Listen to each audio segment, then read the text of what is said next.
なぜマーク X を買ってきたのか。 MN ですね。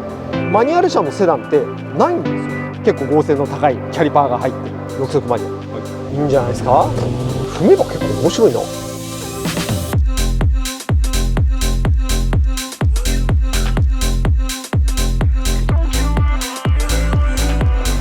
はい、よし君こんにちは。こんにちは。本日は、2月の21日、時間は16時33分、気温は7度。昼間暖かかったんですけど寒くなりましたね。今寒いです。でですね、今日はのんびりちょっと話してる時間がないんですよ。はい。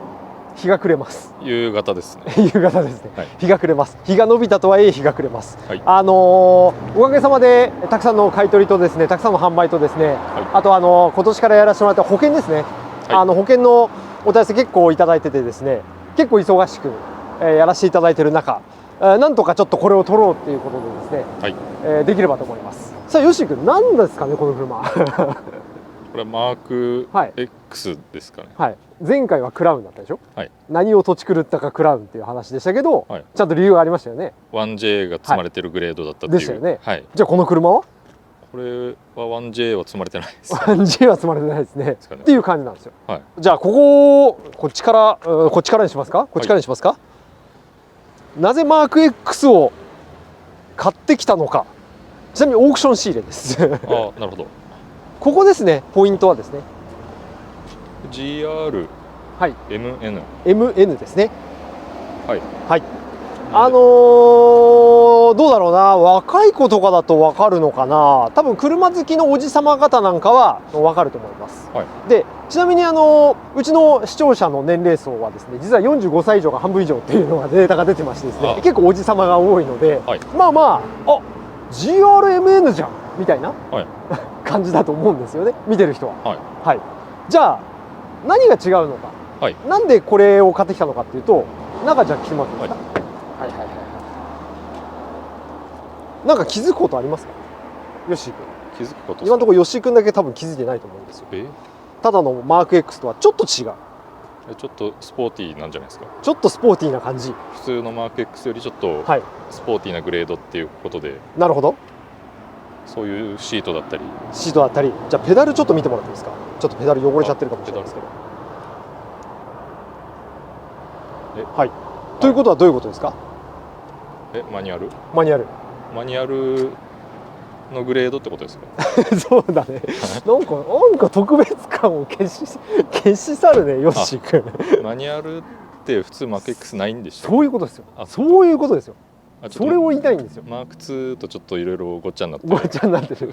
あれでしょ、マーク2でマニュアルとかがいっぱいあるから当たり前になってると思うんですが、ですね、はい、この年代の車でマニュアル車っていやマジないんだよ。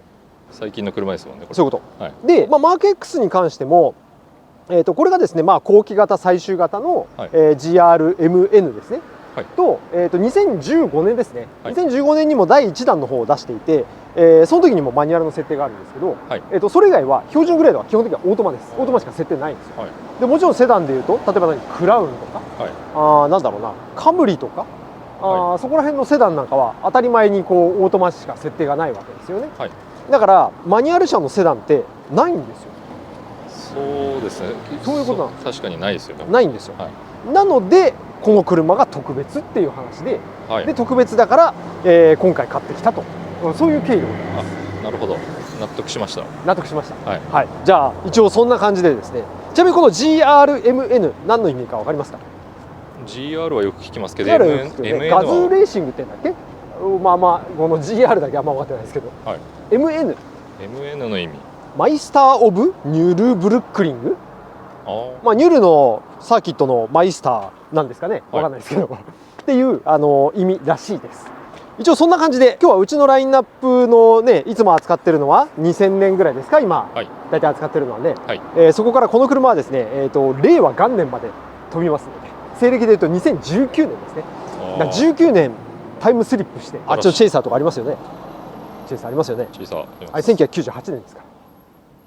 だいぶ飛びました。だいぶ21年飛びますから。すごい。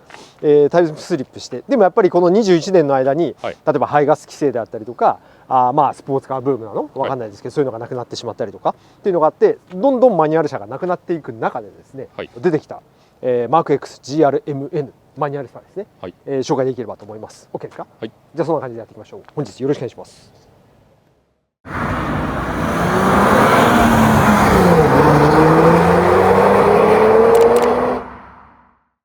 はい、じゃあやっていきましょう。そうか、ヨッシーはマニュアル慣れちゃってるからあんま驚かなかった。俺だからこれ撮るまで、はい、ヨシに結構バレないように運転もさせなかったでしょ。あ、そうですね。バレないようにで、お、マーク X マニュアルだみたいな反応を期待してたんですけど、いや、マニュアルがちょっと最近当たり前の感覚になっちゃったから。そうですか。ちょっとわかりました。逆にじゃあこの車がどれぐらい特別かっていうと、はい、まずですね、この車は当時台数限定で発売されてたんですけれども、はい、350台しか実は販売されてないんですよ。ああ、少ないですね。はい。で、マーク X ですよね。はい。新車価格いくらぐらいだと思いますか？マーク X 自体は、まあ、そんなに高いイメージないんですけど、高いイメージない、はい、300万台とか。300万ぐらい、はい、なるほど、いい回答ですね。まあ多分標準グレードのこれ 3.5 リッターなんだけどね、はい、標準グレードの 3.5 リッターで多分それぐらいじゃないかな、新車価格が、多分それぐらいかな。ちょっとごめん、ちゃんと見てないけど多分価格的にはそれぐらいだと思います。はい。なんですけれども、この車新車価格500万超えます。ちょっと待って、513万です。全然違いますね。全然違うでしょ、はい、で今売っている中古車価格、はい、これいくらぐらいだと思いますか？ちなみにこれだから5年6年押しでしょ、はい、で走行距離が3万キロ走ってるんですよ。はい、どれぐらいだと思いますか？まあ多分プレネはついてそうな感じいいね、読んでるね。しますけど、600ぐらいですか？お、素晴らしいね。そう、安くてね、だいたい600ぐらいかな、今中古車価格組んでる。高いと多分700万とか、はい、もっと高いやつだと750とか、はい、それぐらいで売ってるのもあるんですけれども、はい、だいたい価格レンジ的には600から650ぐらい、はい、要はおっしゃる通りで、プレネがついてるって感じですね。ついてる、はい、っていう感じなんで、結構特別なんですよ。なるほど。 OK ですか？はい、一応そんな感じで。で特別なところを、ちょっと説明していきますけれども、はい、じゃあまず外装からいきますか。はい、もともとはその GR っていうのは G's か、はい、G's っていうのはマーク X でラインナップであったんですよね。はい、だそれと結構共通なところは多いんですけれども、大きく違うところで言うとやっぱブレーキ、はい、ブレーキは4ポット対抗の結構剛性の高い、キャリパーが入ってる。でしかもこの GR の白いねキャリパーになってると、はい、っていうところが、あったりで、後ろももちろん、白いのが入ってると、はい、後ろはなんかちょっと頼りないよねこれね、色だけちょっとここ塗ったみたいな感じなんです、はい、っていう感じになってますと。でサスペンションも、この GRMN、専用のサスペンションになってると、はい、一応そんな感じでございます。であとはここら辺のこれもね多分ねジーズは黒なのかな、わかんないけどなんかこれも変わってるらしいと。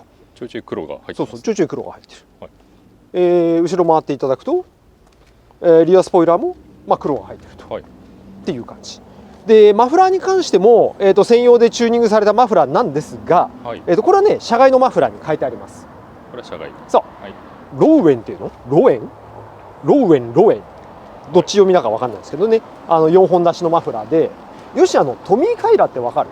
名前だけは分かります。名前聞いたことあるよね、はい、そうなんかねトミー・カイラの会社を買収しただか吸収しただか、はい、っていう会社さんが作ってるらしいです。あ、そうなんですね。ちょっとねごめん、僕もあんまり詳しくないんですけどっていう感じで、ございます。あとは、BBS の19インチのホイールですね、はい、フロント 8J リア 9J だったかなっていうのが一応入ってると。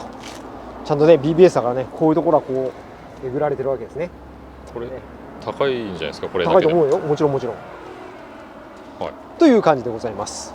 でオリジナルじゃないところでいうと、さっきのマフラーの部分と、はい、あとねサイドステップもねこれモデリスタのサイドステップじゃないかっていう風な感じですかね。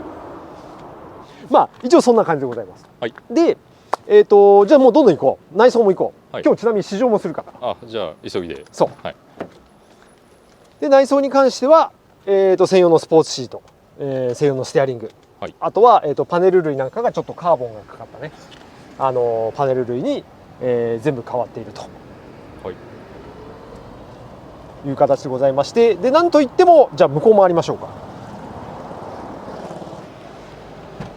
そうですね。でなんといってもこの6速マニュアルですね。はい、これがこの車の一番のポイントですね。6速マニュアル。6速マニュアル。はい、エンジンかけちゃいますよ。はい。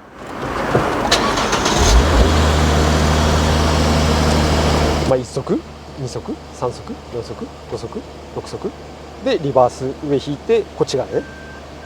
でも初めからねちょっとこっち向いてるんですよね。壊れてるわけじゃないですからねそういう仕様、そういう仕様ですね、運転席に近いように。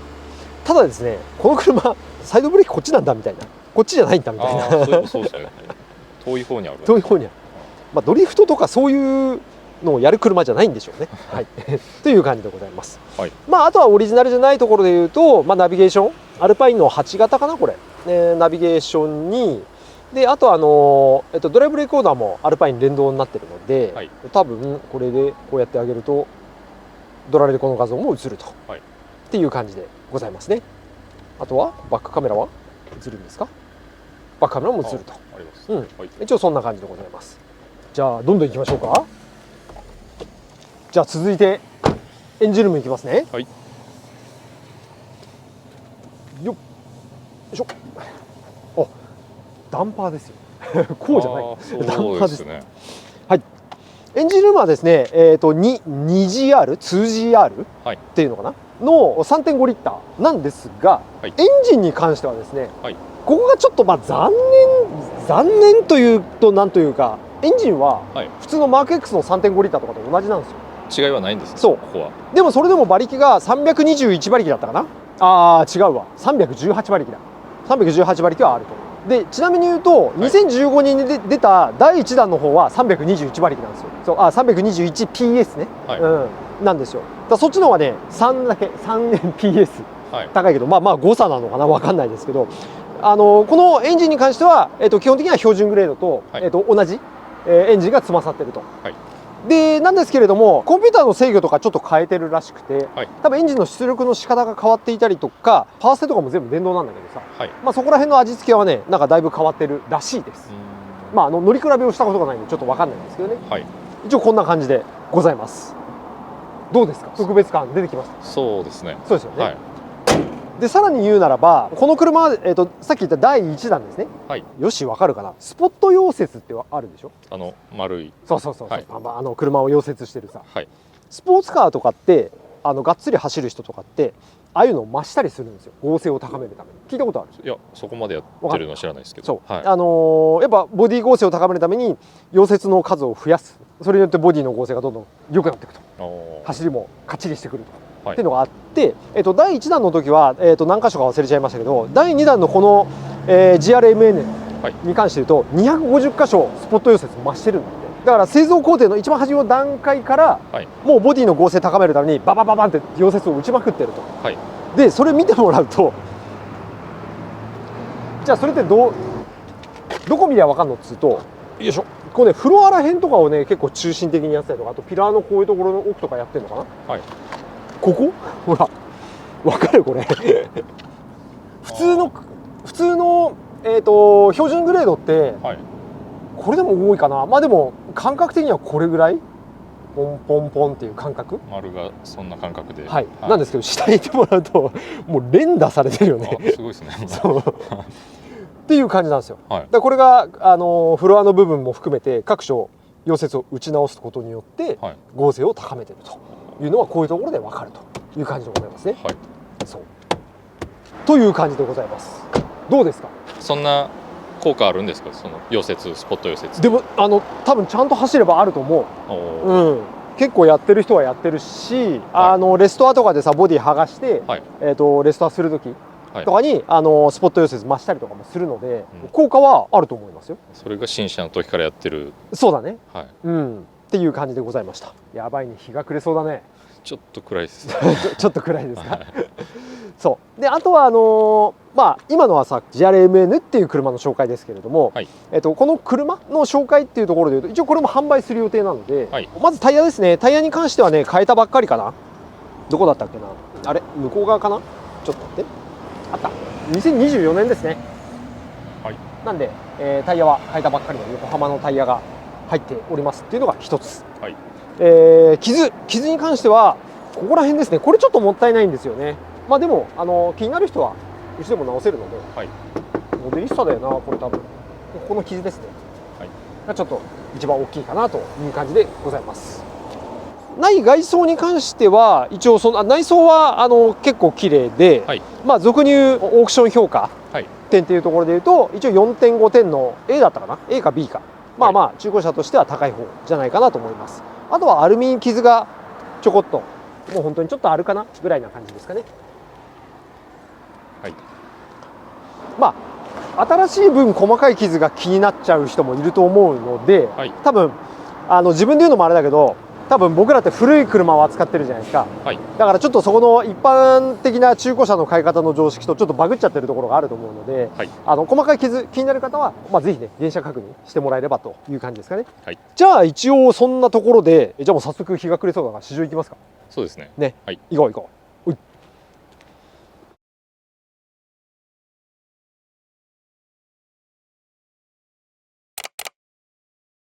はい、じゃあ行きましょう。はい。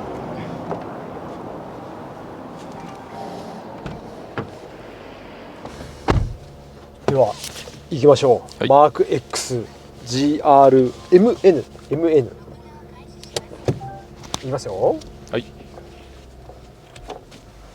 でよし君これね、はい、まあちょっとエンジン温まるまではのんびり走るんで、はい、拙い会話を楽しんでいただければって感じでなんでこれを買ってきたかっていうとですね、はい、理由があって買ってきましてですね、はい、ちょうど100系のマーク2を売ろうかなってお客さんがさ、はい、この車を次乗り換えを考えてますっていう方が1人いらっしゃったんですよ。はい、であともう一方ですね、別のお客さんでもやっぱチェイサーを売るお客さん、それも結構前に買い取ったんだけどさ、買い取りで車もらったんだけどさ、はい、そのお客さんもね実はこの車買ったんですよ。買ったんですね。そう、要は、はい、チェイサーマーク2マニュアルで乗りたい、でもやっぱりね多少古かったりとかさ、まあ、当然距離が走れば痛みも出てくるわけじゃないですか。はい、そうするとやっぱ手放しますよね。はい、手放すって選択肢になりますよね。はい、その時に次に乗る車がなんだろう、この車はちょっと特別だとしても次に乗る車がないんですよ。自分が気に入りそうな納得しそうな車が。まあ、そういう車乗ってきた人にとってそうと思いません？まあ、今はないですよね。なかなかないんですよ。まあ GR ヤリスがまあちょっとアグレッシブかな。でもまあちっちゃいからね、セダンじゃないしね。はい、あと何がある？ GR カローラ抽選でしょ、あれ当たんないからさ。まあ GR ヤリスだって抽選だからね、はい、まあこれも抽選なんだけどさ、はい、とかいや本当に選択肢ないんですよと思いません？スカイラインとか。スカイラインでもトヨタだよ乗ってるの。やっぱトヨタで。だし、じゃあスカイラインのクーペだったらマニュアルあるのかな、セダンででもマニュアルの設定あるかなってなってくるじゃん。はい、でしょ。でまあやっぱねトヨタ乗ってた人はトヨタがいいよねっていうのもあるかもしれないし、はい、じゃあそれこそツアラ V とか乗られてたお客さんだったら、はい、やっぱそれなりにパワーを求めるわけじゃん。っていうと本当にないんですよ、車種選択的に。っていうのがあって、はい、この車って意外とそこら辺のいいところを全部取っといてあるみたいな感じなんですよね。はい、まず新しいでしょ、で6速マニュアルでしょ、はい、でセダンでしょ、はい、ちゃんとマーク2の後継型じゃないですか。はい、であとはやっぱりなんか大人の車のイメージが僕はすごいあるので、はい、マーク2とかだとさ若い子も乗ってるわけだしさ、年式的にも古いわけだしさ、そうですね、っていうのがあるじゃないですか。はい、でもこれはちゃんとなんか大人が、まあ、しかもそれなりのお金を出さないと買えない車ですから、そういった見え方もできるので、この車はね結構そういった意味ではそこにニーズがあるのかなっていう感じだったんですよね。なんとなく言ってること分かる？確かに次の車で選ぶ可能性高いですよね。そうっていう感じなんですよ。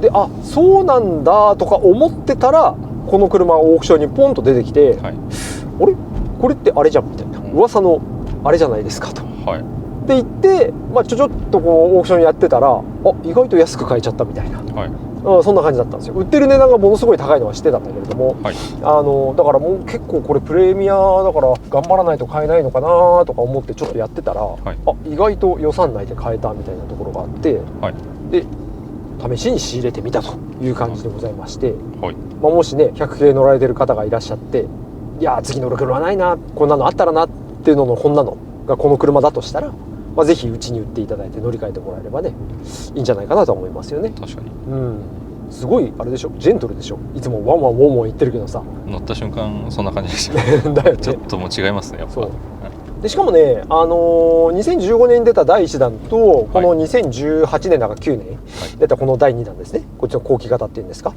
は多分ファイナルがちょっと違くて、こっちの方が高速巡航に適してる、一段一段のギアの幅が長いって言ったらいいですかね、なので高速走行とかゆったり走るにはこっちの方が合っているという感じなんですよね。前期型の方だともうちょっとローギアードなんで、もうちょっとシフトのレンジが短い感じになると思うんですけどね。じゃあもろもろ温まったと思うのでちょっと飛ばしてみますよ。とはいえまあなかなかこの時間ですし一般道なんでほどほどにしますけれども、シートもいいよねこれね。シートもいいですね。すごくいい。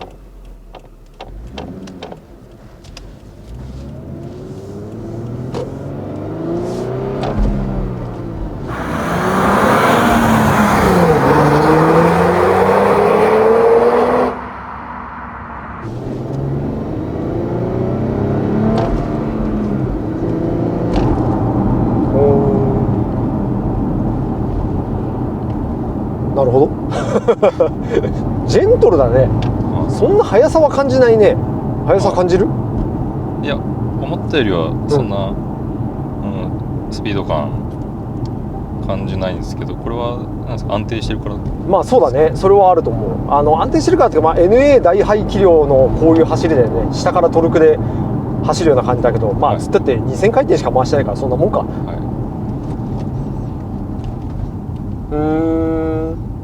なんかちょっと踏んでみたのは実は今が初めてみたいな感じだけど、やっぱ大人が乗る車だねこれね。そうですね。もうだから卒業しましょうってことなんだと思う。マフラーうるさくターボ効かしてケツ滑らせながら走るのは卒業しましょうと。どっかターボじゃなくで、その中でもやっぱりちょっと残したいよねみたいな、とかまあ分かんないけど、じゃあ奥さんがもう落ち着きなさいよって話の中で、じゃあまあ大人のマーク X 買うかっつって買ったらこれだったみたいな。確かに大人の走りですね。そうでもこれならね全然ご近所迷惑にならないし、音も静かだし、ちょっと静かすぎるぐらい、車外マフラー入ってるとはいえ静かすぎるぐらい静かだけど、あとはちょっとカーブって言っても街中だからあれだけど、ハンドリングどうなんだろう。パワーステアリングもね電動パワーステだからね、油圧じゃないからね。いやーでも大人のセダン、大人のスポーツセダンだな。トルクはあるな。これ多分長距離運転とかめちゃめちゃ楽だな。高速乗ったら乗ったで良さそうですね。そうだね。とはいえまあ下道、だったらまあ今4速入れてるけど3速ぐらいまでで十分かな。6速も全然いらないね。だからそれが多分第1弾2015年の時はもっとこう街中で1234速まで使ってたのを、じゃあ第2弾ハイギアードになってますから、1速1速のレンジが広くなってるんで、まあ、3速までで大体補えるよねみたいな感じになったり、ちょっと曲がってみたらちょっと早めにどうなの？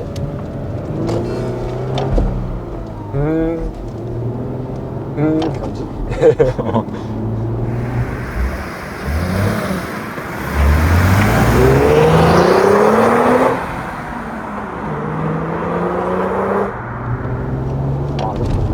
面白いかな。クイックイ踏んでいくと、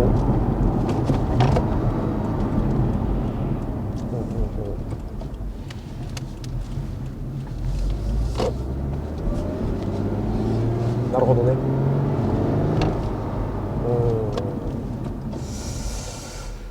あ、これ踏めば結構面白いな。なんかそんな感じですね。なんかそんな感じ。まっすぐだらーっと走ってるとすげえゆとりあるなって感じだけど、ギアちょこちょこ引っ張り気味で走ってれば、なるほどね、こんな感じか。いいんじゃないですか。おお、ちょっと面白くなってきたよこれが最近ドライブレコーダーがすぐ反応するけどそんな感じでございますと、じゃあ戻りますか。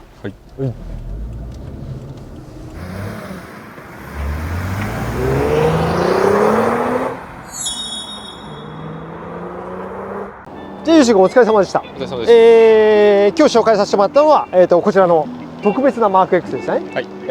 GR なんですか？ GR マーク X。GR。GRMN。MN ですよね。何の意味でした？ MN はマインド何でしたっけ？マイスター・オブ・ニュルブルックリングらしいです。マイスター、はい。って感じですね。はい、で、そう、令和元年式、はい、でも令和元年新しいよねって言いながらもう6年経ってるからね。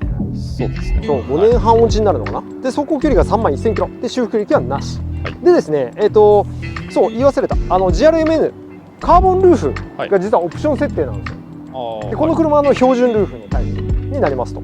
でカーボンの方が、まあ、見た目もかっこいいし、はい、重量も軽くなるし、はい、まあいいんですよね、はい、いいんですけど、まあ、あえてそのカーボンルーフのデメリットを上げるのであれば、はい、今はいいんですよ、はい、今はいいんですけれども、カーボンってこうカーボンの上にクリアがあるじゃん、はい、あるでしょ。であれがパリパリパリってこう割れると結構どうにもならなくなってくる。要は色あせしたりとかさ、はい、クリアが剥がれたりとかすると結構修復不能になってくる。はい、でカーボンルーフ入れてる車でいうと、僕が当時会社屋で働いてた時にBMW の M6 とかね M6、はい、M3 とかあそこら辺 M3 なんかは標準でカーボンルーフ入ってるんですけど、はい、でそこら辺なんかが結構今ね結構みんなひどいことになってるので、もし買ってすぐ売るっていう人はいないと思うんですけれども、はい、まあ外置きで普段乗りでガシガシ使う人で長く乗る人であれば、はい、まあ標準ルーフの方が、まあ、メンテナンスは楽かもしれない。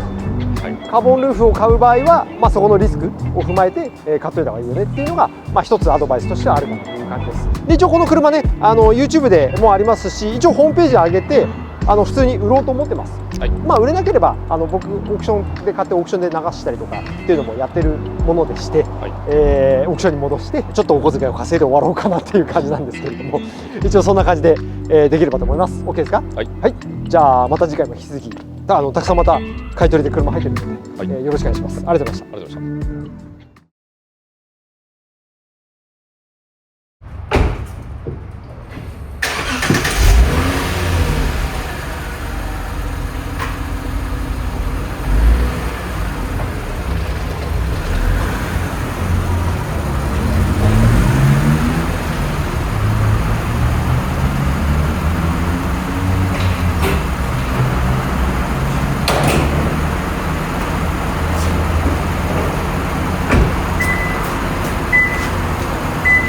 おまけ動画ですね、はい、おまけ動画ですね。写真撮影をね、ホームページ用のうちは一台一台こうやって撮ってますからね。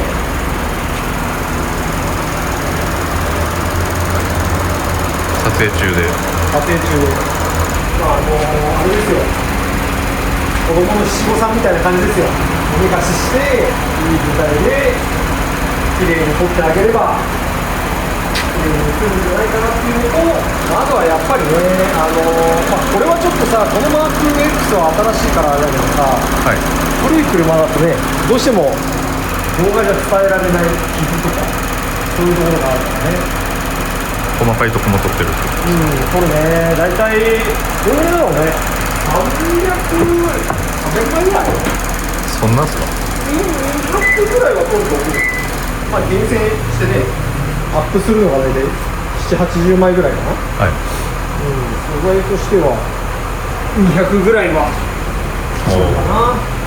ホームページのためだけにこんなまあそうだね、ホームページのためだけに。いや大体グーネットとかカーセンサー載せるじゃないですか。ああなるほどね。まあそうだね、そこら辺は全然うちに出さないからね。80枚大体グーネット載ってるんです。すごいよこれ。そう諦めた。そんなとこ撮ります。撮るもちろん。種格好してるけどさ、もうこうやって作業というかね、どうしても地べたに這いつくばってさ、こうやって作業するからさ、綺麗な格好とかできないんだよね。ブランド物の服着たらまずいですよね。そうだね。まあそんな感じのおまけ動画ですよ。はい、まだ終わんないですね。もうちょいで終わりますんで、もう帰りましょう。はい。お疲れ様です。